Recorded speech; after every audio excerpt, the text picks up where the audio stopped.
que las alumnas y los alumnos reconozcan que en su entorno se dan múltiples interacciones que presentan una variación lineal. Bienvenidas y bienvenidos a esta sesión de Aprende en Casa, en la cual abordaremos algunos contenidos de matemáticas para el primer grado de secundaria. Ahora que estarán trabajando desde sus hogares, relájense, pónganse cómodos y sobre todo, sean pacientes. De este modo lograrán avanzar y obtener mejores resultados en esta nueva propuesta de educación a distancia. Será muy importante que junto con otros integrantes de sus familias realicen los ejercicios y las tareas que se indicarán en los programas que se verán. Así fomentarán el trabajo colaborativo. Cabe resaltar que los contenidos de esta serie buscan fomentar una manera diferente de enseñar. Así, además de aprender cosas útiles para sus vidas diarias, les mantendrán al corriente para su regreso a clases. El primer programa de la asignatura de matemáticas, y el tema de esta sesión es la variación proporcional directa. ¿Sabían que hay muchas acciones y situaciones comunes en la vida diaria que presentan una variación lineal? En el mercado, en el fútbol e incluso en sus propias personas. Entender cómo funciona esta variación y conservar sus propiedades les será muy útil, y una vez que les quede claro el tema, lograrán mejores resultados en sus actividades.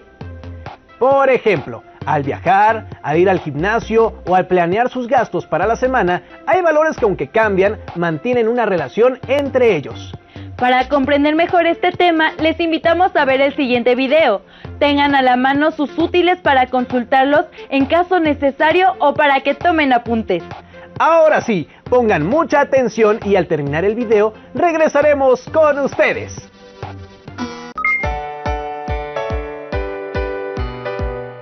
Ya traje las cosas, Emma. Colócalas sobre la mesa, por favor, Mateo. Bueno, solo que tenemos un problema. No me pusiste en la lista las cantidades que necesitábamos de cada ingrediente. Pero podemos poner la cantidad de producto que sea, ¿no? Tal vez sí quede la receta. Aunque para estar más seguros, busquemos un video que nos ayude. Aquí hay uno, mira. Cuando se cocina siguiendo una receta, es necesario conservar la relación entre la cantidad de cada ingrediente que se va a utilizar y el número de porciones o personas para las cuales está contemplada la receta. Por ejemplo, la siguiente receta es de un panqué. Si se quiere hornear un panqué para más o menos personas que tengan las mismas características e igual sabor, es necesario ajustar la cantidad de cada ingrediente de manera que se mantenga la misma proporción que la receta para 12 personas. Por ejemplo, si queremos hacer un panqué para 4 personas, tendremos que ajustar cada ingrediente dividiendo su cantidad entre 3, dado que 4 es la tercera parte de 12. Entonces, la receta para 4 personas es...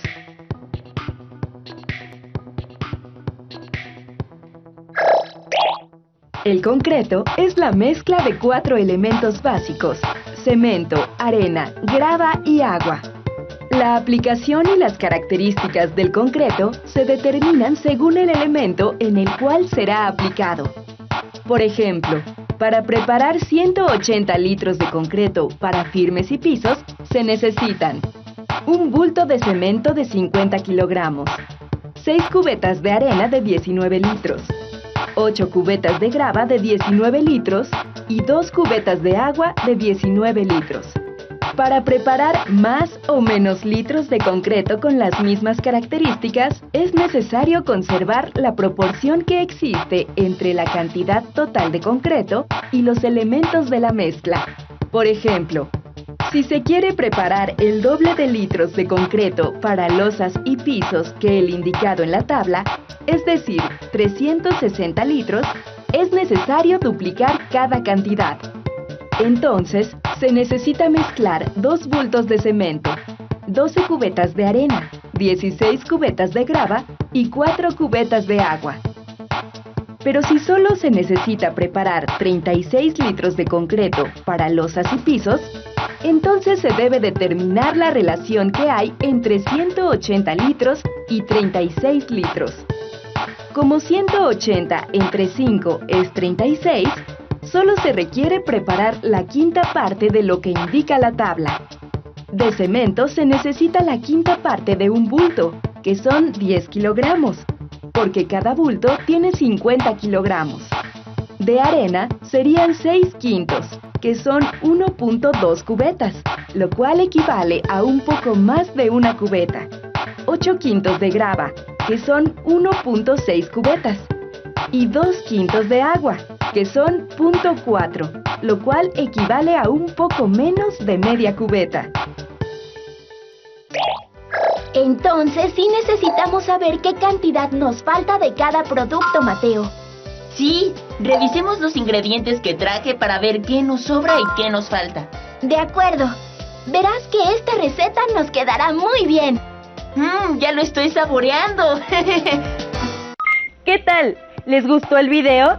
Si alguna vez han hecho un pastel, se habrán dado cuenta de que lo más importante es seguir las instrucciones para que les salga como lo desean, tanto en consistencia como en el punto de horneado, pero sobre todo con el mismo sabor que tenía el pastel que preparó quien escribió la receta original. Bueno, y si nunca han cocinado un pastel, no importa, realmente puede resultar un tanto muy complicado. Sin embargo, seguramente han ayudado a hacer alguna mezcla para construir algo, como en el ejemplo que vieron en la animación. Como sea, lo que deben aprender del video es la importancia de respetar las proporciones. Ya sea que hayan preparado cualquier cosa o no, una vez que comprendan el concepto, descubrirán cuántas aplicaciones tiene en sus vidas. En los ejemplos que vieron seguramente pudieron notar que existía una relación entre las cantidades de los diferentes productos que se emplearon en cada preparación. En estos casos se trató de una variación lineal. Ahora es tiempo de que pasemos al siguiente punto, que es que la variación lineal puede representarse de manera gráfica. Precisamente, el modo más práctico de representar estas variaciones es mediante tablas. Acompáñenos a ver el siguiente video para ejemplificar lo dicho. Recuerden tomar notas de todo aquello que les llame la atención. ¿Todo listo? ¡Corre video!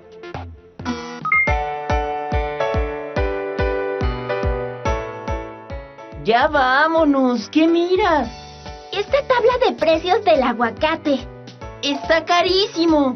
Sí, pero no es eso lo que llamó mi atención, sino la relación entre el peso y el precio. Me recordó la clase de hoy. Las tablas de datos muestran la relación de variación entre las magnitudes que contienen. Hay magnitudes que guardan una proporción directa entre sí.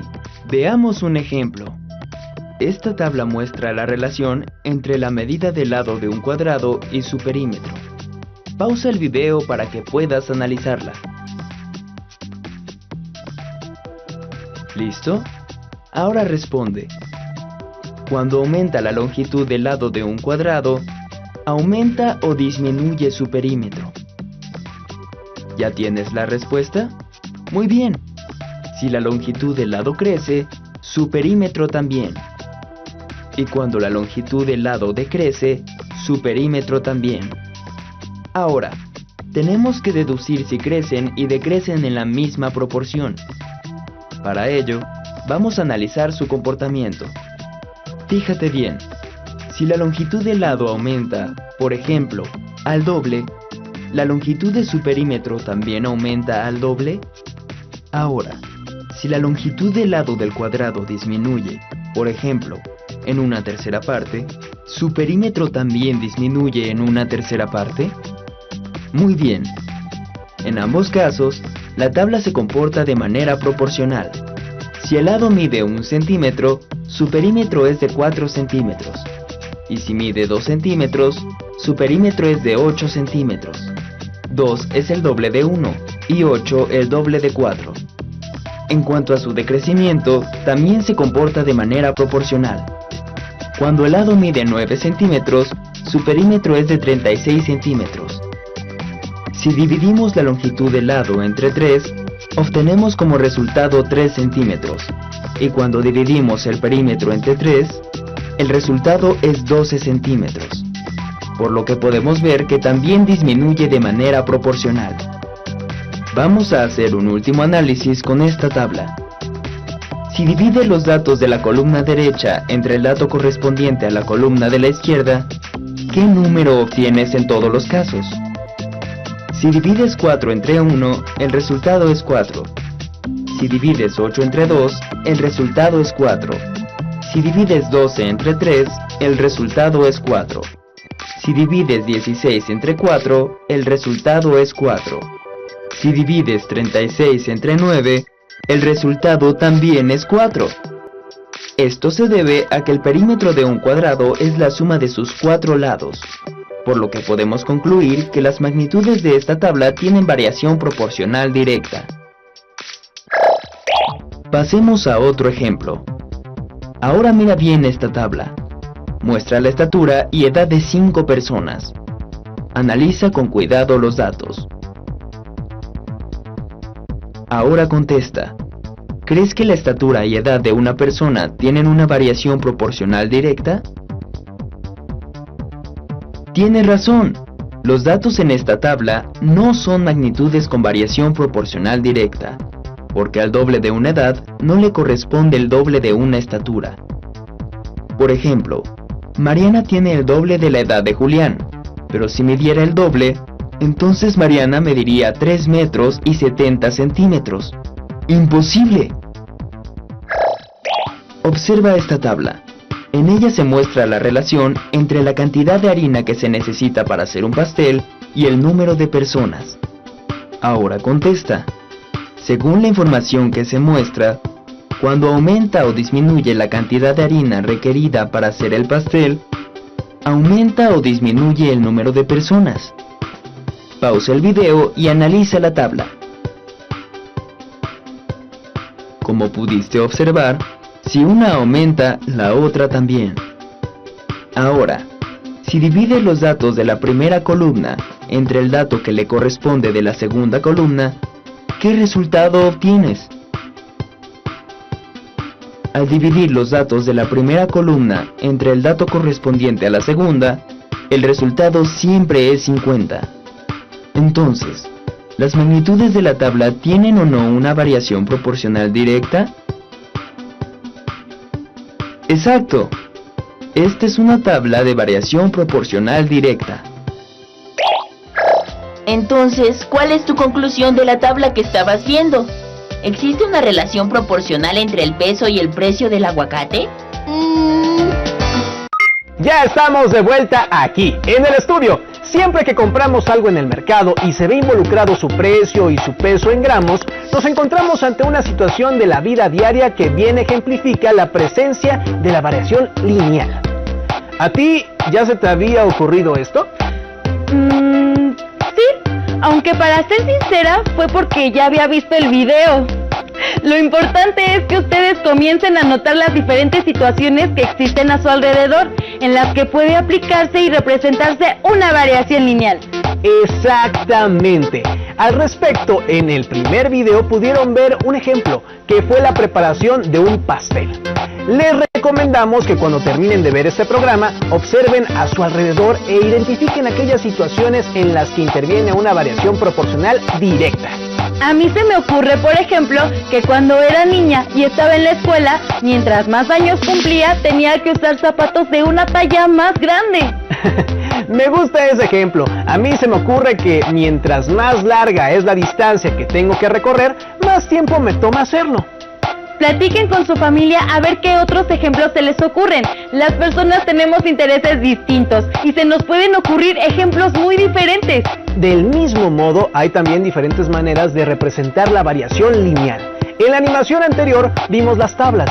Ahora partiremos de ellas para conocer las representaciones algebraicas.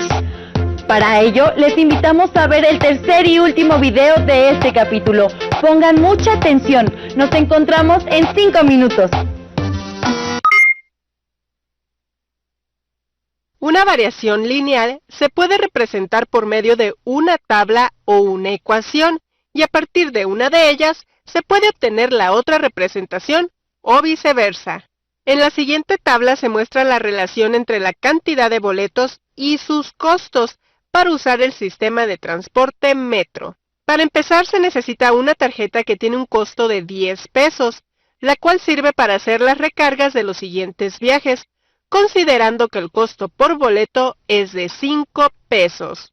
Entonces, al viajar por primera vez, se pagan 15 pesos. Al viajar 2 veces, se pagan 20 pesos. Y esta relación entre las variables se mantiene constante. Es decir, si aumenta la cantidad de boletos, también aumenta la cantidad de dinero para pagarlos. Una vez que se identifica esta variación, es posible que a partir de la tabla se pueda encontrar una ecuación algebraica que permita calcular el costo de los viajes para cualquier cantidad de boletos en el metro. Cuando se paga por primera vez 10 pesos, no se adquieren boletos, pero se debe hacer el pago de la tarjeta. En el primer viaje se pagan 15 pesos, que es el resultado de multiplicar el costo por boleto por la cantidad de boletos adquiridos, más el pago de la tarjeta. Al pagar 20 pesos, es el resultado de multiplicar el costo por boleto por la cantidad de boletos adquiridos, que en este caso son 2, más el pago de la tarjeta. A partir de estos ejemplos, el costo por la cantidad de boletos adquiridos, que se nombra como C, será igual a multiplicar 5 por la cantidad de boletos que se compren, el cual se nombra como B, más el pago de los 10 pesos de la tarjeta. Así que esta es la ecuación que representa las variaciones de la tabla. Como el costo por la cantidad de boletos adquiridos depende de cuántos boletos se quieran comprar, entonces C será la variable dependiente o de salida, y la cantidad de boletos, la variable independiente o de entrada. De esta forma, se ha obtenido la ecuación de una variación lineal a partir de su tabla, la cual cumple con su representación general. En otro ejemplo, se desea saber cuál de las siguientes ecuaciones corresponde a la siguiente tabla. Se sabe que es una variación lineal, ya que el primer valor de x es igual a 0, y le corresponde 1 de y diferente de 0, y los aumentos entre sus valores son constantes. Un tip para identificar a la ecuación correcta es sustituir el valor de x o variable independiente en la ecuación y verificar que cumpla la igualdad. Al evaluar x igual a 0, se espera que el valor de y sea igual a 10. En la primera ecuación, al sustituir el valor de x igual a 0, da 10 por 0, que es igual a 0, ya que el valor de y es diferente del valor de la tabla, por lo que no es la ecuación correcta. Se sustituye el valor de x en la segunda ecuación, 1/3 por 0 más 10, y al resolver la multiplicación se obtiene 0 más 10. Al hacer la suma, queda y igual a 10, así que esta ecuación sí cumple el valor mostrado en la tabla. Se sustituye el valor de x en la tercera ecuación, que es 3 por 0 más 10 igual a 0 más 10. Así que el valor de y es igual a 10. Esta ecuación también cumple la igualdad. En estos casos se sustituyen otros valores de la tabla para ver si se sigue cumpliendo la igualdad. Por ejemplo, cuando x es igual a 9, en la ecuación de la izquierda dio un resultado de y que es igual a 13, que coincide con los valores de la tabla. Por el contrario, al sustituir el valor de x igual a 9 en la ecuación de la derecha, dio un resultado de y igual a 37. Por lo tanto, se descarta esta ecuación al no cumplir con un valor de la tabla. Tentativamente se sabe que esta es la ecuación que corresponde a la tabla, pero para comprobar que es la ecuación correcta, se deben sustituir los valores restantes de x en la ecuación, y así verificar que cumplen con los valores de y que se tienen en la tabla. De esta manera, se asegura que se tiene la ecuación correcta que representa la relación entre los valores de la tabla. ¿Qué forma de representar la variación les parece más útil para analizar las situaciones en las que ésta se presenta? Con los ejemplos que logren identificar con ayuda de su familia, en los que estén presentes diferentes situaciones de variación, realicen las representaciones algebraicas que correspondan y anótenlas en sus cuadernos. Sí, después guárdenlas en sus carpetas de experiencias. Así, cuando regresen a la escuela con sus maestras o maestros, podrán retomarlas en clase y compartirlas con sus compañeras y compañeros. Además, también podrán reforzar lo que han visto en esta sesión. Bueno, por el momento es todo. Gracias por acompañarnos y recuerden que esperamos contar con su presencia en el siguiente programa. ¡Hasta pronto! Carpeta de experiencias. Matemáticas. ¿Alguna vez han tenido que realizar alguna conversión? ¿Cuál les resulta más sencilla? ¿Qué forma de representar la variación les parece más útil para analizar las situaciones en las que ésta se presenta? En casa, ¿cuáles son las cosas que pueden medir en fracciones y cuáles en decimales? Cuando van al supermercado, ¿buscan las cantidades de lo que van a comprar en fracciones o en decimales? Al hacer carreritas con sus amigos y amigas, ¿echan mano de las fracciones o de los decimales para medir el tiempo? ¿Y con qué se miden los tiempos hechos por los atletas olímpicos en sus respectivas pruebas? ¿Con fracciones o decimales?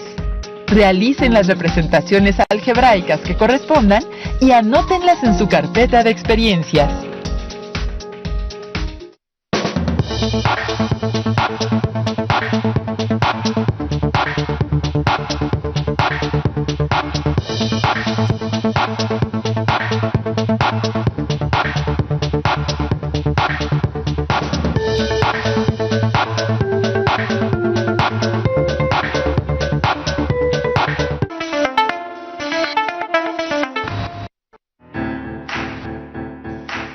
Secundaria primer grado.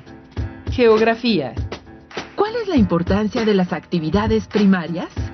Conocer la importancia de las actividades económicas primarias y algunas de sus novedades.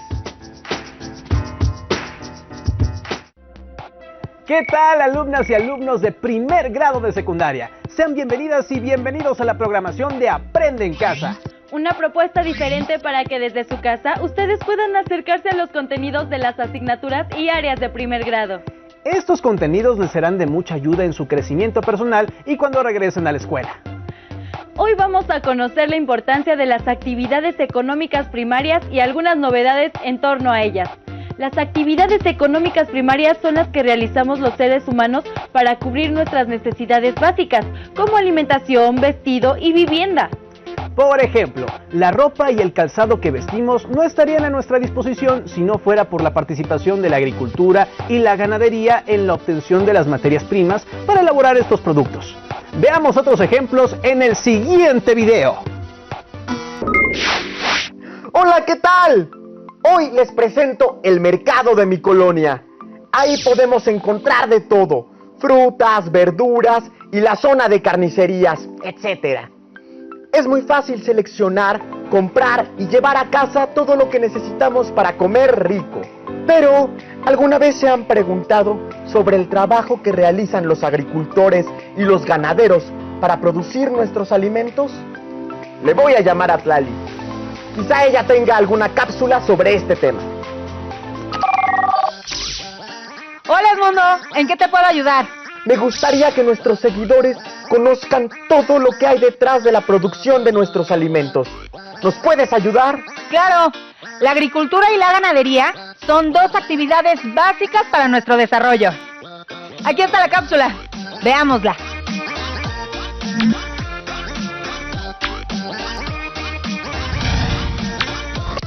La agricultura es el cultivo de la tierra, mediante diferentes técnicas con la finalidad de obtener alimentos como frutas, verduras, hortalizas y cereales, además de materiales para la industria. Existen diferentes tipos de agricultura. A continuación, se presentan solo 4 de ellos: tradicional o extensiva, intensiva o moderna, industrial y ecológica. La agricultura tradicional o extensiva requiere una gran superficie de terreno para cultivar. Utiliza el abono y la fuerza animal, como el caso de la yunta, y aprovecha la temporada de lluvias para el riego. En tales circunstancias, generalmente, solo se obtiene con ella una cosecha al año, es decir, su producción es baja. De la agricultura intensiva o moderna, proviene la mayor parte de la comida que se produce en el mundo. Se le llama intensiva porque la tierra se cultiva 2 veces al año, en primavera-verano y en otoño-invierno. Emplea agroquímicos, maquinaria y sistemas de riego. Es por esto que su producción es mayor. La agricultura industrial suele ser de monocultivo, es decir, en ella siempre se siembra un mismo producto. Como esto provoca la disminución de la fertilidad de la tierra, se aplican a sus cultivos grandes dosis de agroquímicos como fertilizantes sintéticos, pesticidas y herbicidas, lo cual produce un grave impacto ambiental porque contamina los suelos y el agua subterránea. Además, el uso excesivo de pesticidas afecta a otros seres vivos, como las abejas, cuya población ha disminuido de forma alarmante hoy en día. La agricultura ecológica produce alimentos saludables con alto contenido nutricional y libre de agroquímicos. Contribuye a la protección del ambiente y reduce los costos de producción. No emplea materiales tóxicos para el control de plagas, ni métodos que deterioren el suelo y el ecosistema. Su objetivo es preservar el medio ambiente, mantener o aumentar la fertilidad del suelo y proporcionar alimentos con todas sus propiedades naturales. En general, la agricultura es el recurso más importante con el que los seres humanos cuentan para subsistir. Qué importante es conocer todo esto, porque así podemos tomar conciencia del daño que provoca el tipo de agricultura basada en pesticidas y fertilizantes. Sí, y realmente es posible cambiar a una agricultura sustentable que respete el medio ambiente. Continuemos con la cápsula. La ganadería es el conjunto de técnicas de reproducción, cuidado, alimentación y manejo de animales para la obtención de alimentos y otros productos utilizados en la industria, como piel y plumas. Se clasifica en extensiva, intensiva y trashumante. La ganadería extensiva se realiza en grandes superficies de terreno donde los animales pueden pastar libremente. En la ganadería intensiva se mantiene a los animales encerrados la mayor parte del tiempo, en condiciones controladas. Son alimentados con forrajes enriquecidos con anabólicos y antibióticos para acelerar su crecimiento, y con ello, aumentar de manera artificial la producción de carne, lo que puede afectar la salud de los consumidores. La ganadería trashumante es rotativa. El pastoreo se realiza de acuerdo con la disponibilidad de pastos y agua durante las estaciones del año. Los ganados más comunes son bovino, ovino, caprino, porcino y avícola.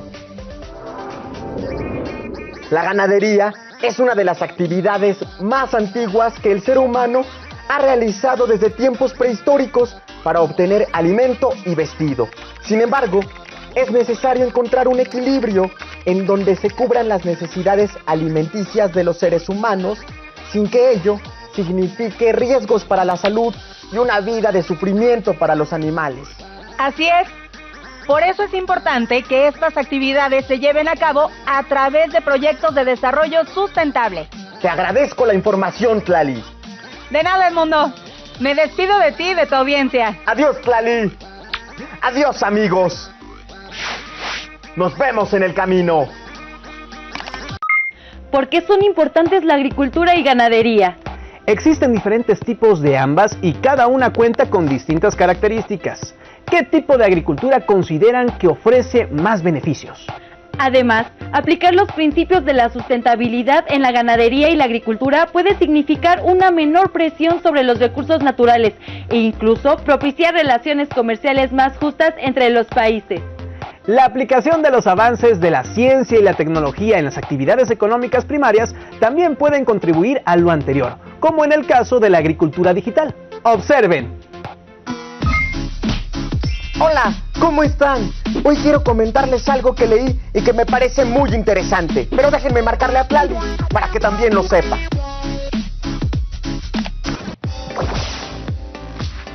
Hola, Edmundo. Hola, Tlali. Oye, acabo de leer una información muy interesante. Escucha.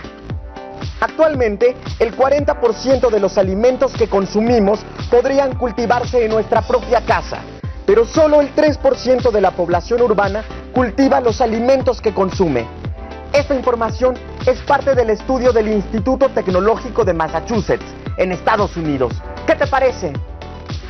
Muy interesante. De hecho, yo tengo mi pequeño huerto. ¿En serio? Sí, Aquí tengo algunas fotos para compartirles.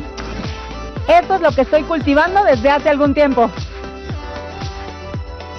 ¡Qué bien!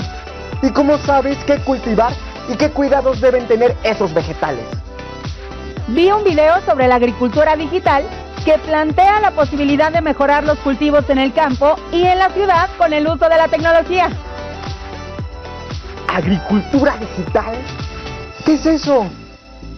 Algo muy interesante. Déjame mostrarles a ti y al público la siguiente cápsula sobre el tema.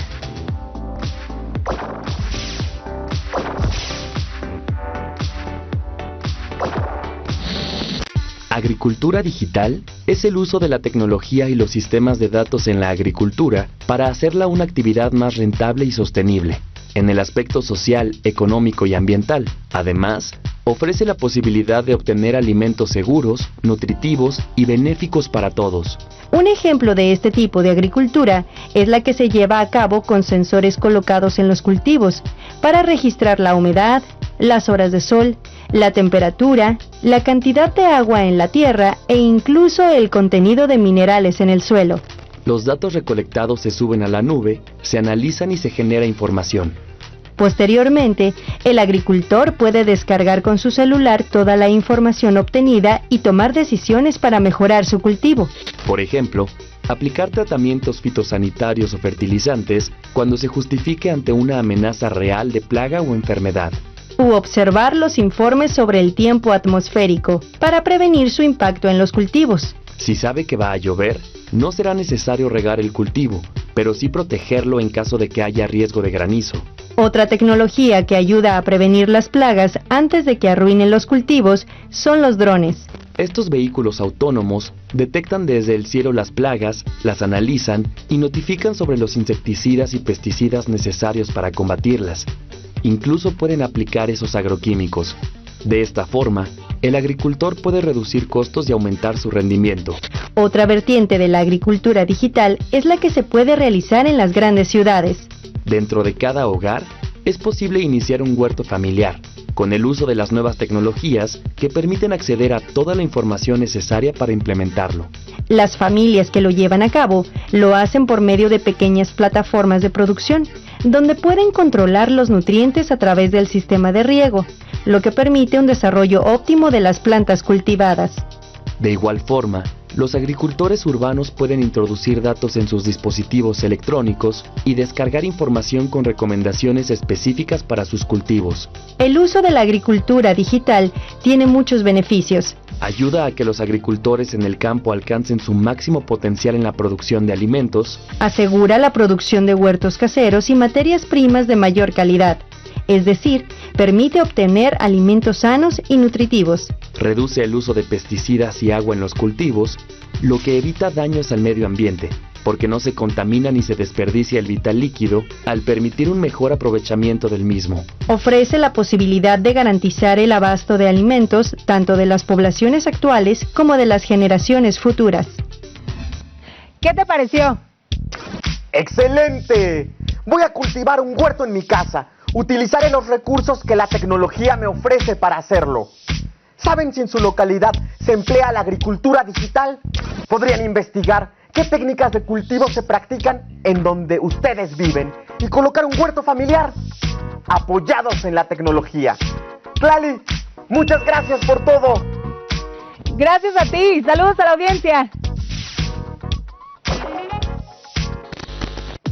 Adiós, amigos. ¡Nos vemos en el camino! El avance de la tecnología permite mejorar las formas de producción y esto también aplica para el campo. Si bien no todos los países cuentan con dichos procedimientos, es bueno informarse acerca de estas innovaciones. ¿Conocían la agricultura digital? ¿Qué métodos y técnicas se pueden llevar a cabo para implementarla en casa? Y no solo a través de la agricultura y la ganadería, las sociedades satisfacen sus necesidades.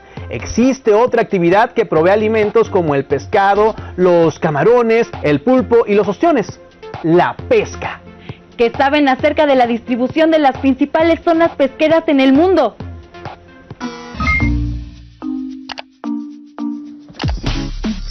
Hola, internautas. ¿Ustedes saben del potencial pesquero de México? Tlali, ¿Nos podrías platicar de ello? Claro. Los recursos pesqueros son la fauna y otros organismos de las aguas marinas y continentales, que son aprovechados por los seres humanos con fines de consumo, comercialización e industrialización. Veamos la siguiente cápsula.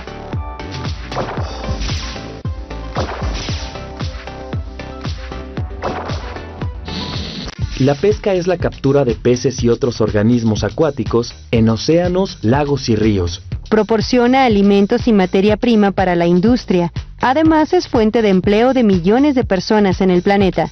Como industria, se encarga de la recolección, procesamiento, comercialización y distribución de los productos pesqueros.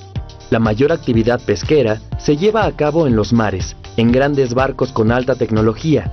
Está orientada al consumo internacional. Le sigue la pesca ribereña, que provee a los mercados locales. Se hace en medianas y pequeñas embarcaciones cerca de las costas. La pesca de autoconsumo se lleva a cabo de manera manual, próxima a la costa o en los ríos, mediante lanchas o balsas. Como su nombre lo refiere, es para alimento de la población.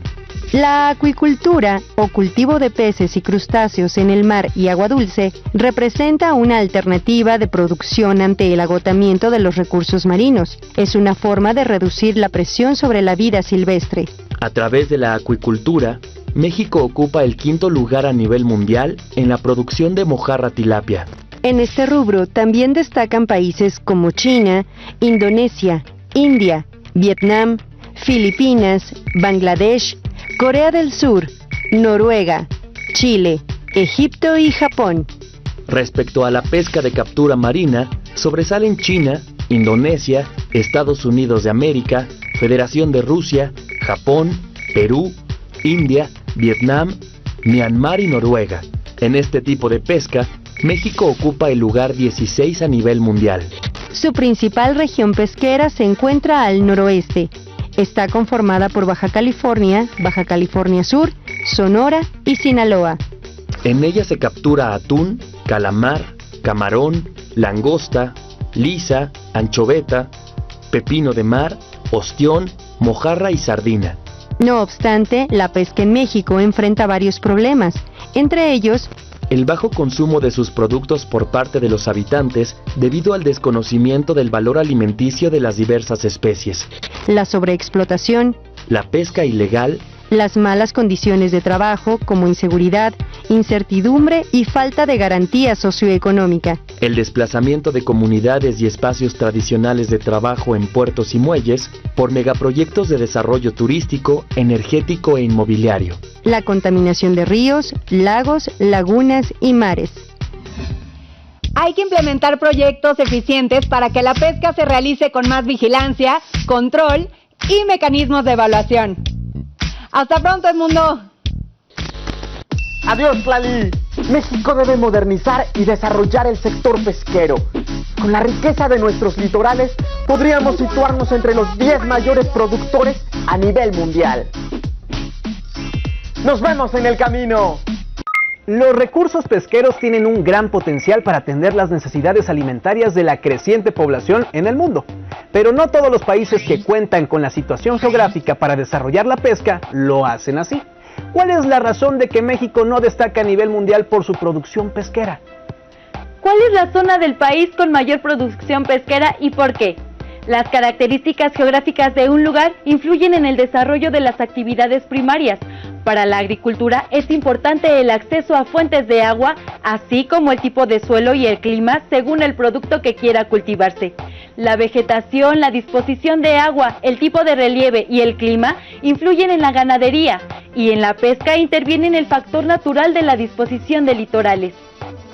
Consulten en compañía de sus familias el tema de las actividades primarias de su libro de texto. Presten atención a la distribución mundial de estas actividades en los mapas correspondientes. Comparen con los mapas de suelo, clima y vegetación según sea el caso, para verificar la información anterior. Recuerden que el trabajo en equipo con sus familias va a enriquecer mucho lo que aprendan en esta lección, y una vez que regresen a clases tendrán mucho que compartir con sus grupos. Sean pacientes entre ustedes para disfrutar al máximo el reto. Los esperamos en el siguiente programa. ¡Hasta pronto! Carpeta de experiencias. Geografía. Primero vamos a responder por qué son importantes la agricultura y ganadería. ¿Conocían la agricultura digital? ¿Qué métodos y técnicas se pueden llevar a cabo para implementarla en casa? ¿Qué saben acerca de la distribución de las principales zonas pesqueras en el mundo? ¿Cuál es la razón de que México no destaque a nivel mundial por su producción pesquera? Y finalmente, ¿cuál es la zona del país con mayor producción pesquera y por qué? Consulten en compañía de sus familias el tema de las actividades primarias de su libro de texto y presten atención a la distribución mundial de estas actividades en los mapas correspondientes. No olviden guardar todas sus respuestas en la carpeta de experiencias.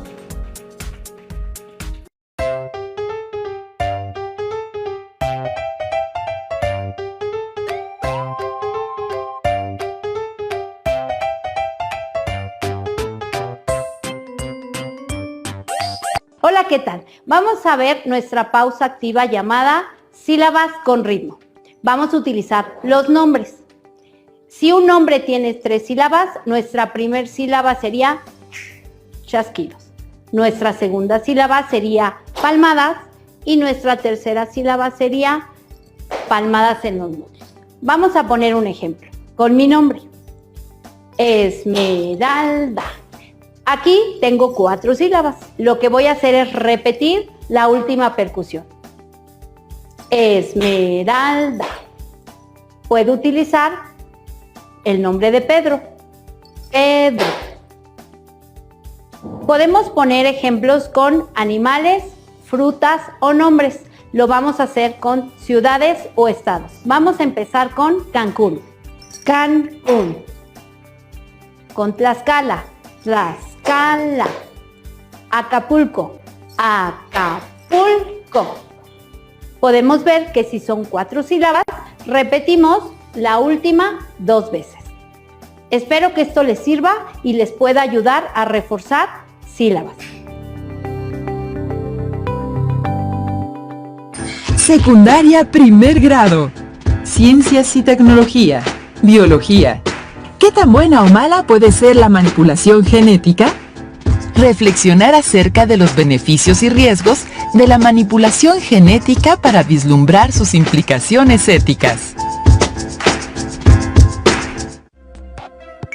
Bienvenidas y bienvenidos alumnas y alumnos del primer grado de secundaria de la asignatura Ciencias y Tecnología, Biología.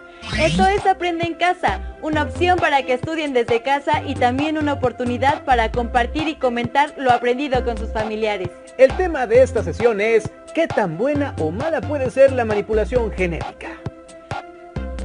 La manipulación genética de plantas y animales empezó desde que pasamos de la recolección y la caza a la sociedad agrícola. Es en los últimos años cuando la comunidad científica ha podido tomar genes de una especie y los ha puesto en otra.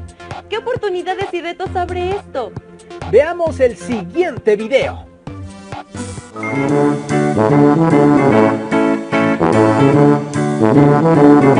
Hoy va a estar padre la clase de Ciencias y Tecnología. Sí, me encanta cuando entramos al laboratorio. Pues vamos. La biotecnología es tan antigua como las primeras intervenciones humanas en la obtención y transformación de plantas y animales para su beneficio. A lo largo de la historia, los seres humanos han seleccionado plantas y animales con ciertos rasgos y han propiciado su reproducción. De esta manera se han transformado y mejorado las características de muchas especies que forman parte de nuestra vida actual. También es biotecnología el conocimiento ancestral sobre la producción de quesos, panes y bebidas alcohólicas, que se obtienen a través de la fermentación de leche o frutas. En el siglo XIX, Louis Pasteur descubrió los microorganismos responsables de la fermentación, las levaduras. Desde entonces se ha buscado mejorar los cultivos de bacterias y levaduras con las que se obtienen los alimentos que son producto de la fermentación.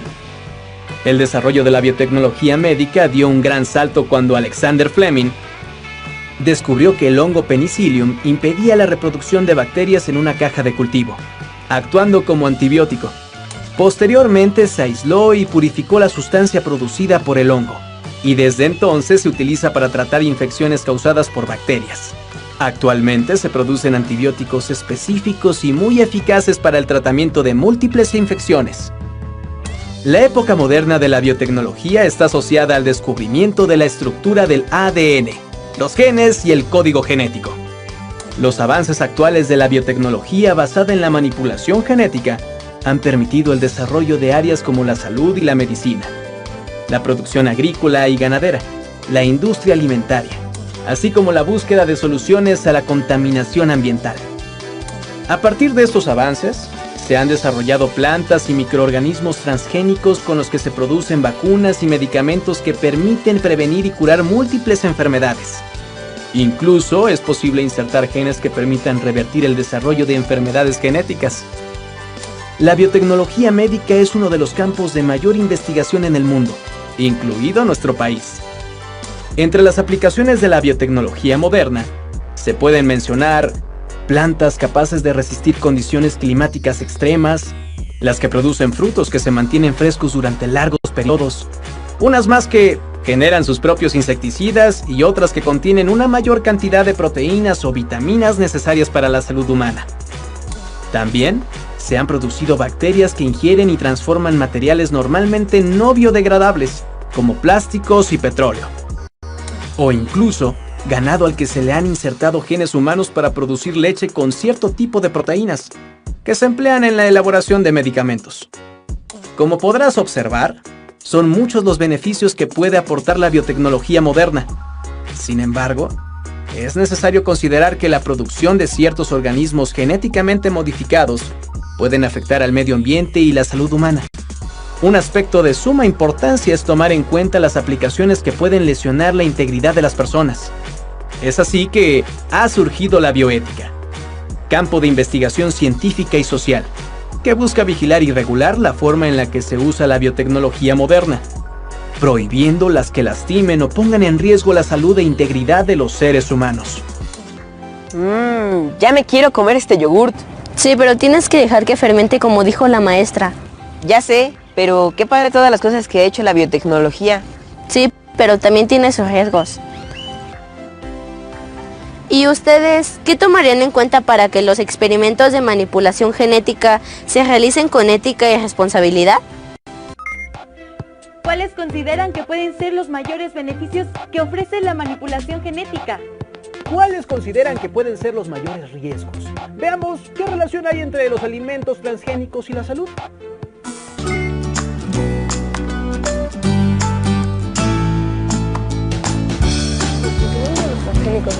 Ya está, Rebe. Apúrate. ¿Hiciste la tarea? Sí, leí en internet sobre los transgénicos y anoté algunas cosas en mi cuaderno. A mí me impresionó mucho lo que investigué ayer. Con las recientes investigaciones sobre el ADN y los genes, se ha logrado descifrar gran parte del código genético de muchas especies de seres vivos, incluido el del ser humano. Se sabe qué características codifican determinados genes y se reconoce su localización en la cadena de ADN. Con este conocimiento, se ha logrado modificar las características naturales de algunos organismos. Por ejemplo, se obtienen plantas más resistentes a sequías o ataques de plagas, ganado que produce una mayor cantidad de leche o carne, y también microorganismos que segregan sustancias muy parecidas a las que se producen en las células humanas, las cuales se utilizan en medicamentos. Los científicos especializados en ingeniería genética utilizan métodos para obtener organismos transgénicos, también llamados OGM u organismos genéticamente modificados. Uno de estos procedimientos consiste en trasladar una parte de la cadena de ADN de un organismo, la cual determina ciertas características al núcleo de otro organismo de otra especie, cambiando su constitución genética y modificando así algunas de sus características de especie. Eventualmente, estas nuevas características podrán ser heredadas a sus descendientes. Mediante la manipulación genética, se han obtenido bacterias capaces de producir insulina, hormona cuya falta en el organismo humano es causante de diabetes. La insulina que producen es similar a la humana y su producción es relativamente económica. Desde hace 20 años, se producen alimentos con organismos transgénicos. Sin embargo, algunos científicos, productores, agricultores y consumidores dudan sobre su seguridad y promueven la discusión acerca de los efectos que pueden tener en la salud humana. Por ello, se insiste en la necesidad de profundizar en las investigaciones que aclaren estas situaciones. También hay preocupación sobre el efecto que los transgénicos tienen en la reproducción de especies no transgénicas, en el suelo y en los ecosistemas. Hoy en día, aunque los estudios aún continúan, ya se producen y comercializan gran cantidad de ingredientes y productos alimenticios, que son el resultado de cultivos transgénicos. Algunos se importan, principalmente de los Estados Unidos, como las harinas de maíz y de soya, los cuales se utilizan en la elaboración de productos industrializados. Con maíz transgénico se elaboran tortillas y tostadas de paquete, aceites, frituras y cereales de caja. La soya transgénica es el alimento más difundido y utilizado en la elaboración de muchos productos, como bebidas, aceites, chocolates, fórmulas sustitutas de leche materna, alimentos procesados para niños, sopas, pan, cereales, entre muchos otros. En la mayor parte de esos productos también se ha encontrado un herbicida llamado glifosato, que es utilizado en todos los cultivos de organismos genéticamente modificados y que puede afectar la salud humana. Hay teorías derivadas de varios estudios científicos mencionando que algunas alergias, alteraciones en el sistema inmunológico e inclusive varias enfermedades severas tienen su origen en los alimentos elaborados con productos transgénicos. El consumo de carne o leche de ganado alimentado con semillas y forrajes transgénicos se asocia con ciertos tipos de cáncer. Los productos que se venden en nuestro país no informan al consumidor si el producto que compra contiene organismos genéticamente modificados. En Europa, las organizaciones de consumidores han exigido que los alimentos con transgénicos se etiqueten informando su contenido. En México, la Universidad Nacional Autónoma de México, el Instituto Politécnico Nacional y el Instituto Nacional de Medicina Genómica investigan sobre los efectos de los transgénicos y los organismos genéticamente modificados en la salud, pero aún es un largo camino. Cuando llegamos te había dicho que me había impresionado lo que leí, pero Ya sé, eso de no saber lo que comemos no está bien. Todos los productos deberían estar etiquetados debidamente. Sí. La tarea que nos dejaron está muy difícil, ¿no crees? Hay que hacer una lista de pros y contras de los transgénicos. Es muy importante saber todo eso. Sí. ¿Y tú? ¿Ya tienes tu lista de pros y contras de los transgénicos? ¿Cuáles creen que son los mayores beneficios que ofrece la manipulación genética a la salud? ¿Cuáles creen que son los mayores riesgos? Ahora reflexionemos acerca de sus implicaciones en el medio ambiente. ¿Qué relación podría tener la manipulación genética con la biodiversidad en México? En particular con el ecosistema que conforma la milpa. Veamos el siguiente video. Qué emoción que vamos a hacer este paseo. Sí, dicen que vamos a dormir en el campo. Pues claro, ese es el chiste, convivir con la naturaleza. Sí, va a ser bien padre. Nuestros antepasados crearon una forma de cultivo de maíz en el cual se incluyen, en la misma parcela, otras plantas comestibles y medicinales.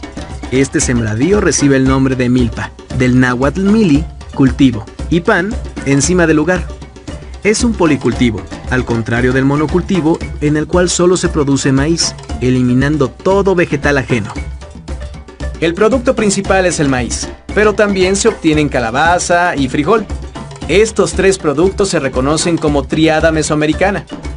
Además, se obtienen diversas variedades de chiles, habas, tomates, tomatillos y, de manera natural, se propicia el crecimiento de quelites como las verdolagas, huazontles, romeritos, así como algunas plantas medicinales. De igual manera, en este espacio se recolectan hongos, insectos comestibles, chapulines, roedores, tuzas y armadillos, los cuales forman parte de la alimentación de los campesinos milperos. Es frecuente encontrar la milpa rodeada por árboles frutales, nopales y magueyes, utilizados para bordear sus campos de cultivo. En la milpa se aprovechan como recursos alimentarios, lo que en otro tipo de cultivo se considera plaga. Por ejemplo, el hongo huitlacoche, considerado una delicia en la cocina mexicana. En las diferentes regiones climáticas de nuestro país se cultivan distintos tipos de milpas, y los productos que se obtienen, siempre alrededor del maíz, dependen del clima, del tipo de suelo, de los recursos disponibles, de las tradiciones y necesidades alimentarias. Y claro, de los saberes que los campesinos van construyendo con sus experiencias compartidas. La milpa brinda a los campesinos los alimentos ricos en los nutrientes que conforman una dieta correcta, completa, suficiente, variada y equilibrada, y permite la autosuficiencia alimentaria. La milpa representa un ecosistema diverso, en donde interactúan los factores abióticos, luz, agua y suelo, con una gran cantidad de especies de plantas, animales, hongos y microorganismos. Estas interacciones y convivencia conforman extensas cadenas y redes alimentarias. También se favorecen otras interacciones. Por ejemplo, los tallos de la planta de maíz sostienen las guías de las plantas de frijol y las aves e insectos propician la polinización. Es así que la milpa, como ecosistema complejo, permite el control biológico de plagas, la conservación de la fertilidad del suelo y la conservación de especies. Veamos el Valle del Yaqui, en Sonora, en donde el cultivo tradicional se hace en medio del monte, rodeado por la fauna y flora original. Los campesinos no necesitan aplicar insecticidas ni herbicidas para cuidar su cultivo, pues el control de plagas se lleva a cabo de manera natural. Cerca de esta comunidad hay lugares que tienen plantíos que parecen perfectos. Todas las plantas son idénticas, pues se le da una mayor importancia a la producción comercial y mercantil. Por ello se usan insecticidas, herbicidas y fertilizantes que, a la larga, agotan y contaminan el suelo, y a los mismos cultivos. Alrededor de la milpa hay tradiciones y expresiones culturales, como los rituales de agradecimiento a la Madre Tierra, con cantos, danzas y oraciones. Se ofrendan flores y se invoca a su generosidad. La milpa tiene beneficios nutricionales, ecológicos y culturales. Es completamente orgánica y libre de agroquímicos. Cuando los campesinos preparan la tierra, seleccionan las semillas, las siembran y cuidan su cultivo. Le llaman hacer milpa. Pero también se hace milpa cuando se reconoce y valoramos sus beneficios alimenticios, culturales y ecológicos y, por supuesto, cuando consumimos a precio justo lo que de ella se obtiene.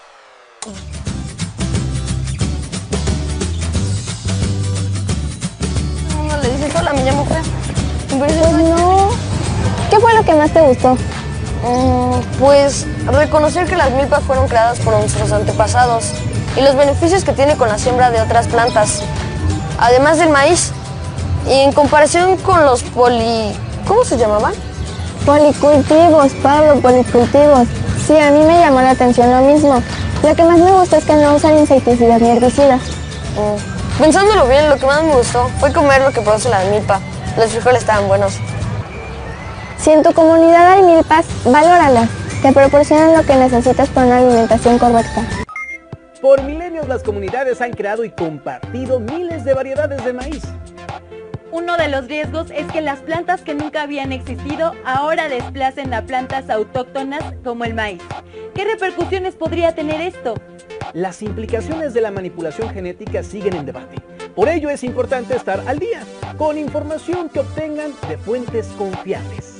¿Cuál es su postura al respecto? ¿Están a favor o en contra? Registren sus opiniones. También pidan a sus familiares sus puntos de vista e investiguen qué otras posturas existen en revistas de divulgación científica, contrástenlas con las suyas y enriquezcan sus argumentos. Anoten las respuestas a las preguntas que les hemos planteado y guárdenlas en su carpeta de experiencias. Cuando regresen a clases, podrán compartirlas con su maestro. Esta ha sido una sesión más de Aprende en Casa. Sigan nuestras transmisiones y continúen aprendiendo. ¡Hasta pronto! Carpeta de experiencias. Ciencias y tecnología. Biología. ¿Cuáles consideran que pueden ser los mayores beneficios que ofrece la manipulación genética? ¿Cuáles creen que son los mayores beneficios que ofrece la manipulación genética a la salud? ¿Qué relación podría tener la manipulación genética con la biodiversidad en México, en particular con el ecosistema que conforma la milpa? ¿Qué repercusiones podría tener esto? ¿Cuál es su postura al respecto? ¿Están a favor o en contra? ¿Ya tienen todas las preguntas? Si es así, pidan a sus familiares sus puntos de vista e investiguen otras posturas, y no olviden guardarlas en su carpeta de experiencias.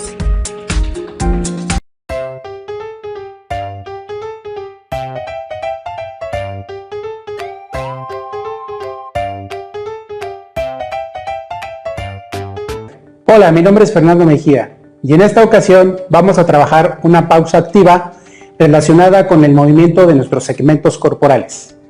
Vamos a empezar con movimiento de cabeza. Posición inicial, sentado en su banca. Vamos a iniciar al frente. Regresa a posición inicial al centro, atrás y al centro. 8 tiempos. Empezamos. 1, 3, 4, 5, 6, 7 y 8. Ahora nos vamos con la parte de los brazos. Vamos a iniciar con los brazos abajo, ¿sí? A un costado. En posición número 1 vamos a extenderlos arriba. Número 2 abajo en 8 tiempos. Lo hacemos ya. 1, 2, 3, 4, 5, 6, 7, 8. Es importante llevar el ritmo. Bien, vamos con la parte de los brazos. Posición inicial, brazos a los costados. Número 1 a los hombros, número 2 extiendo al frente, número 3 a los hombros y número 4 abajo a los costados. Iniciamos 8 tiempos. 1, 2, 3, 4, 5, 6, 7 y 8. Bien, ya tenemos 2 movimientos. Ahora, vamos con el tercero. Vamos a colocar las manos en las rodillas y vamos a extender primero pierna derecha, regresa a su posición inicial y después pierna izquierda. Lo contamos en 8 tiempos. ¿Listos? Ya. 1, 2, 3, 4, 5, 6, 7 y 8. Este movimiento lo podemos trabajar desde preescolar. Para nivel primaria y secundaria ya lo podemos modificar un poquito este movimiento y podemos hacerlo con ambos pies. 1, 2, 3, 4, 5, 6, 7 y 8. Es muy importante que estos ejercicios lleven un ritmo. ¿Cuál sería la variante? Meterle música de 2/4 o también podemos hacer equipos divididos por fila, donde los alumnos lleven la primera fila, el primer movimiento, segunda fila, segundo, tercero, cuarto, y así sucesivamente, y podemos alternarlos. Eso podrían hacer las variantes ustedes con sus ideas que tengan y con la creatividad que ustedes puedan incluir en estos movimientos. Les agradezco su atención. Hasta pronto.